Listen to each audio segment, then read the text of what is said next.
Yeah. Hey, it's time to get up. Nah. For real. Actual King Smith. Let's go. Wake up. What you sleeping on your life for? Wake up. Every day is a chance for more. Wake up. Hands up. Let the beat thump. Wake up. Hey, wake up. Alarm clock ringing, but your mind still tired. Dreams on snooze, yeah, goals on fire. Everybody talk, but few take steps. Same old excuses, different regrets. I ain't here preaching, I'm here reminded. Pressure make diamonds, timing divine. You got breath in your body, fire in your chest. So while you living like you set up for less, get up off that couch, move your feet. New mindset every time we meet. No doom scrolling, no fear feed. This the real talk over funky beats. Wake up. What you sleeping on your life for? Wake up. Every day is a chance for more. Wake up. Hands up, let the beat thump. Wake up. Hey, go. No cape, no crown, still king energy. Talk my truth, that's my identity. Life get heavy, yeah, I've been stressed. Still showed up, put hard in the test. If they doubt you, good, prove them wrong. Same doubt, fuel, make you go strong. Ain't waiting no luck, I hustle with faith. Mind on progress, foot on the gas and say what? Say now, say move, say how, say what? Get in the bed, shut up and get up and wake up. It's a moment, don't waste none. Wake up. Sun still rise, so you ain't done. Wake up. Beat knocking, let your soul jump. Wake up. Hey, wake up. Yeah. This ain't motivation. This is a reminder. Wake up.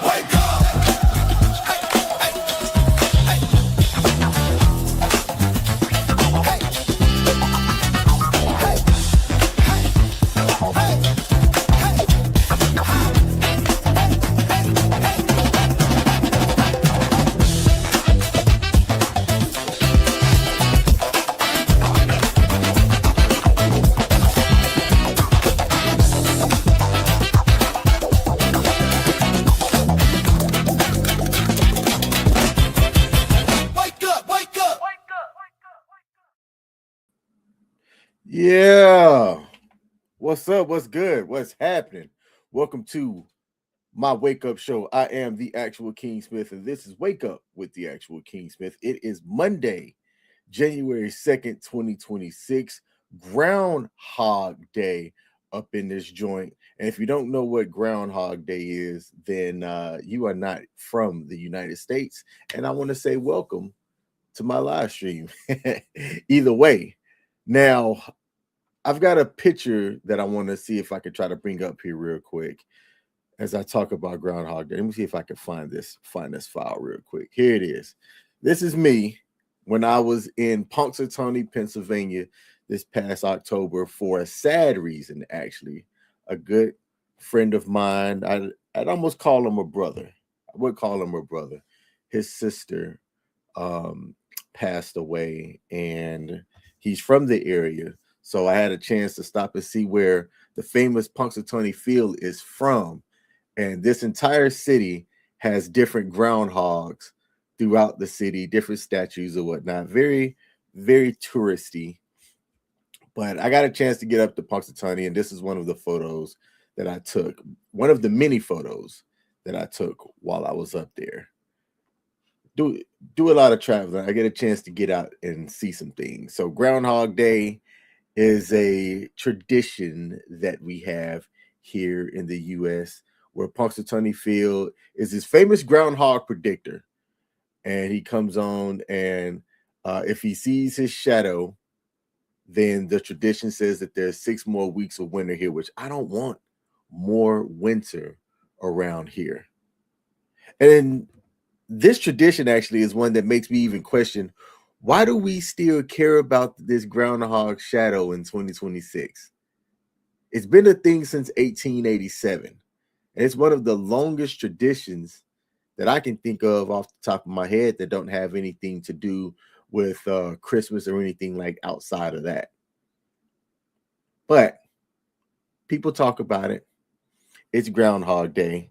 Let me know what y'all think. If we get more winter, if this thing predicts a shutout and we get more winter, how y'all gonna feel about it? I'm ready for this snow and all of this stuff that we're having down here in the U.S. to end.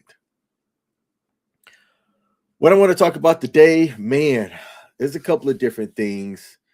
I think we're still on a partial government shutdown, right?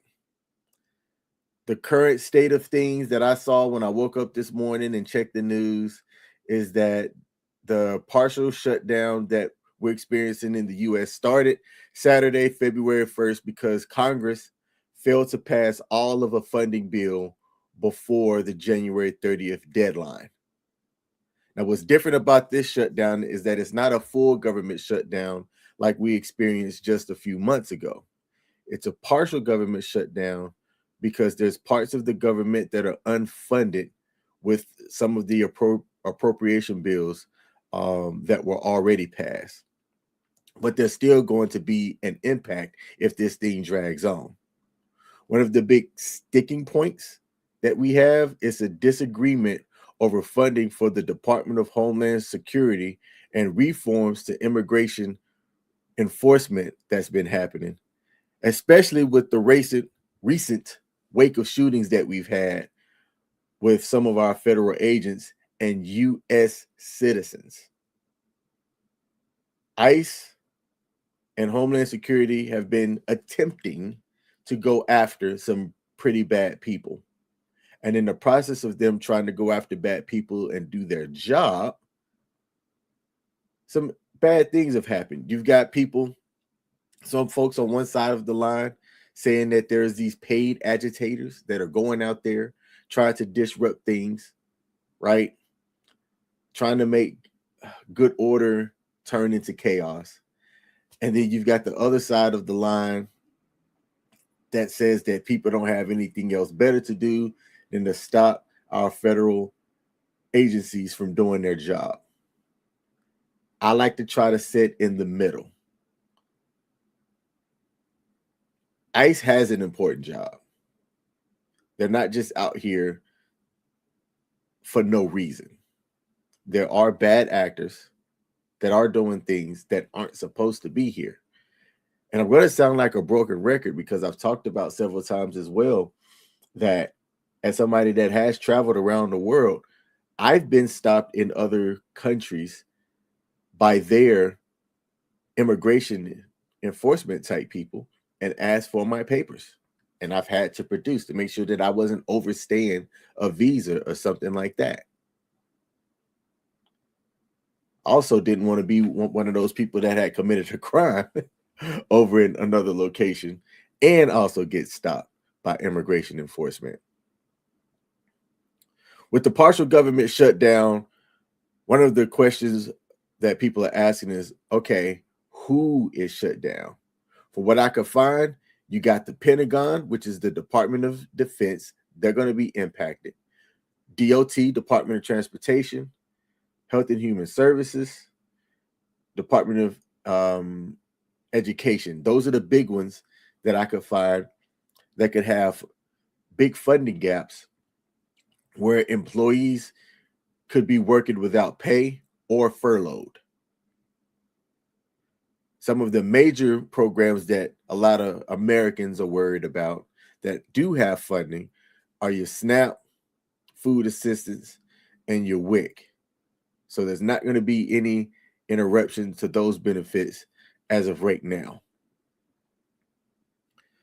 What's the latest that I could find to go along with this, that the Senate did pass a funding bill with the temporary extension for DHS and a couple of other bills, but the House, before the deadline, didn't act yet.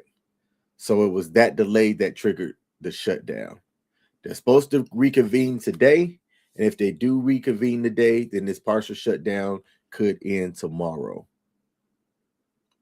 The Democrats, and what they're trying to demand is that they want immigration enforcement reforms to happen like now. And the things that the Democrats are asking are stuff that I believe should happen anyway. they're looking at things like all agents should have body cams. They also want the ending of masked agents and better accountability for what's happening out there. And those are three things that, if you think about it, if you are working in a federal capacity for enforcement of something like immigration, why are you masked? Who was the head of the agency that authorized that to make it so that that was supposedly okay?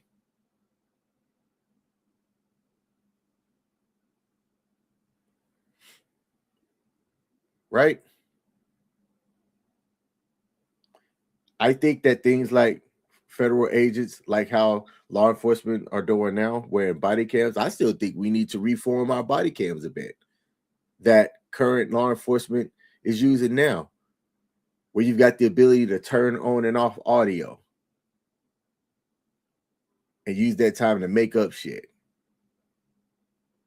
Anyway, I don't have any issues with those kind of reforms. Reforms happen because processes aren't working. You don't change things that are good. You change things that are jacked up. And there are some parts about what's going on around that area that does need to be fixed. So a question that I have for the audience is this: do you think that this gridlock is worth sticking to? Or should lawmakers just fund things and fix stuff later? I don't like the just fund and fix later portion. I think that if you want to use leverage to get what you want, and how do I say this? Not just get what you want. It's not just Democrats getting what Democrats want. It's doing things that are for the betterment of the people as a whole. And some of the things that we're seeing out there, for about 95%, it's being done the right way. But that 5% that is messed up does need to get fixed before the 5% slowly creeps to a higher number. And that 5% of people that aren't doing right emboldens others, those that might be sitting on the fence, who would do the right thing. Now they're starting to do the wrong thing because they see other people do it and get away with it. That's the other thing that people don't necessarily talk about, is that part of human nature where most people know right from wrong. And then you've got those people that kind of sit right there on the fence. They'll do right. But if they have the ability to do wrong because wrong is easier, and not have any accountability for doing wrong, human nature will say that they're going to do wrong.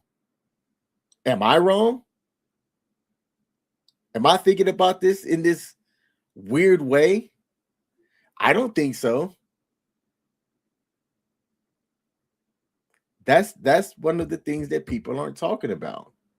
And that's what I think needs to get shorn up. I always talk about accountability. If you take certain steps, if you do certain things, it shouldn't matter what your position is, what your last name is, how much money you have. You should be held accountable. Doesn't matter if you're the sheriff. Doesn't matter if you're the president. If you do actions, there should be accountability. I'm not even talking about one of the biggest things that came up over this past weekend, and that was the release of the Epstein file. I don't even want to go there in today's stream. There was so much that came from that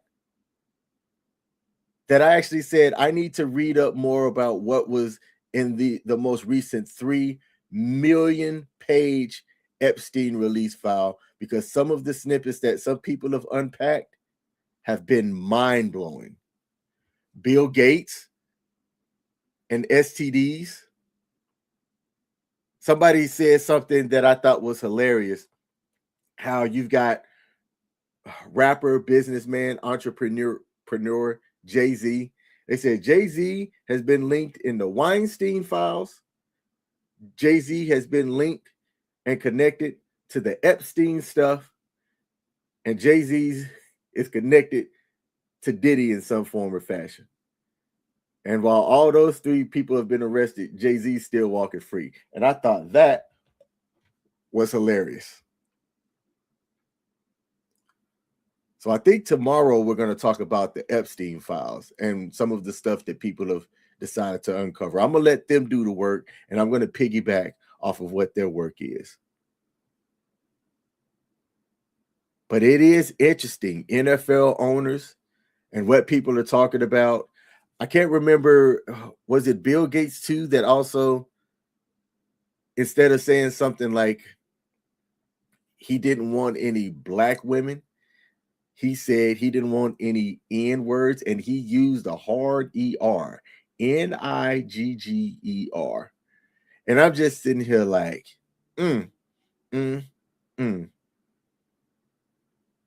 wonder if that's going to trigger. We should sell all our Microsoft products and go over to Apple. Is Tim Cook in the Epstein files?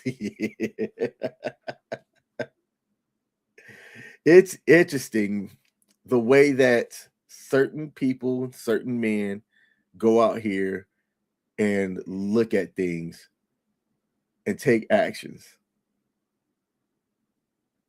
I think that we're going to see more about these Epstein files. And with these Epstein files, I saved this story. There was one where our current president, President Donald J. Trump, if anybody federally is listening, how in some of the files there was a DOJ case linkage that had some very, I can't even say it on air, interesting things that were said and discussed that the DOJ went in and just deleted. But the crazy part about the internet is that once you post stuff or once you go live stream, it's out there. I know exactly what I'm saying when I come on here and, talk about these live streams. I'm not an avatar that's hiding behind anonymity. This is my face. These are my words.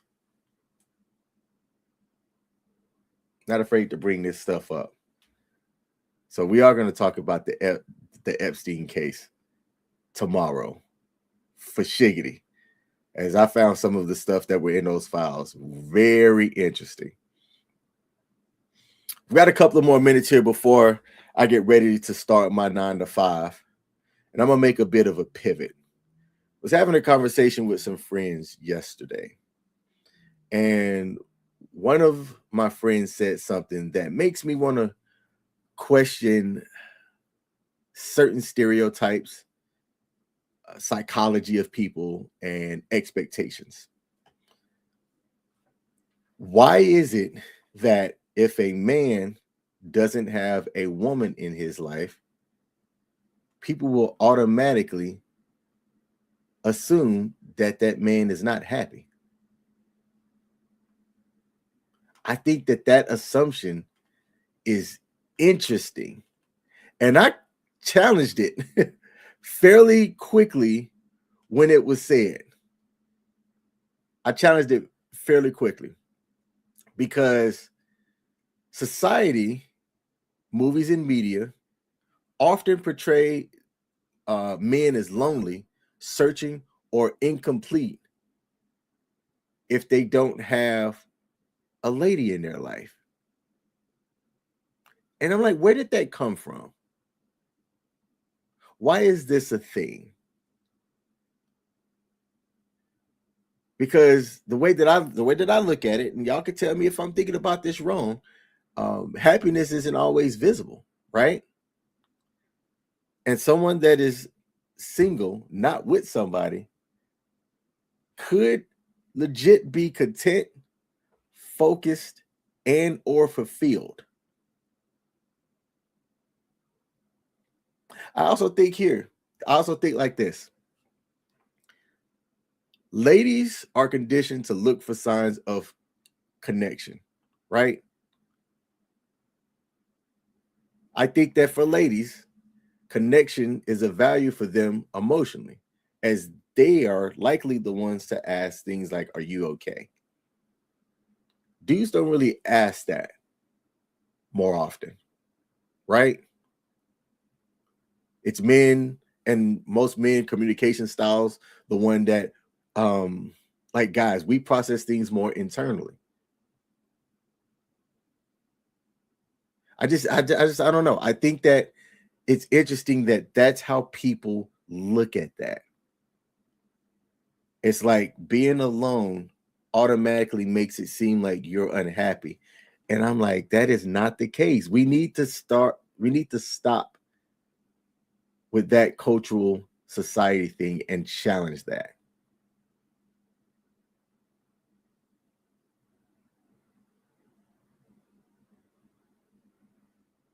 I don't know if it's a gender thing. I don't know if it's a culture thing, or I don't know if it's a social expectations thing. Let me see. We got a couple of comments in the building. We got Zero Ideas over on Kick with the hand clapping emoji. Appreciate you popping in, Zero Ideas. We got my pops, Larry Smith, in the building and said, "Good morning, King." Good morning, pops, to you as well. Hey, my brother got his phone fixed. I don't know if I gave you that update. So his phone is working. He can be reachable in case you want to try to hit up your other son. He ended up shooting me a message yesterday.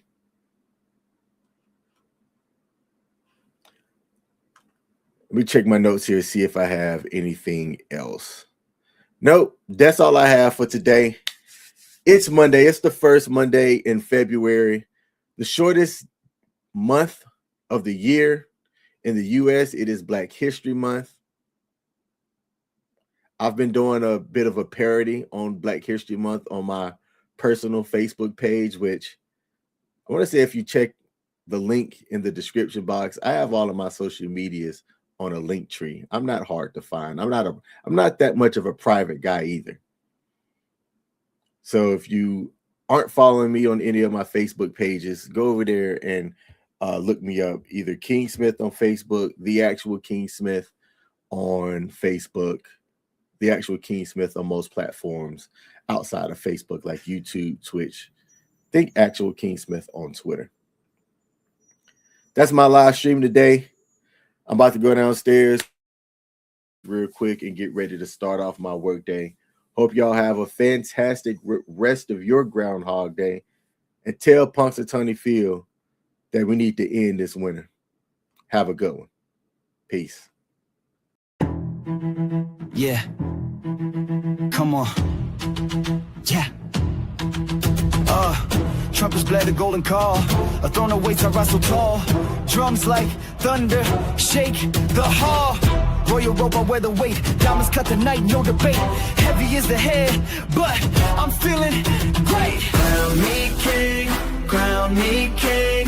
Horns will shout, let the kingdom sing. Crown me king, crown me king. Bow to the sound, feel the power I bring.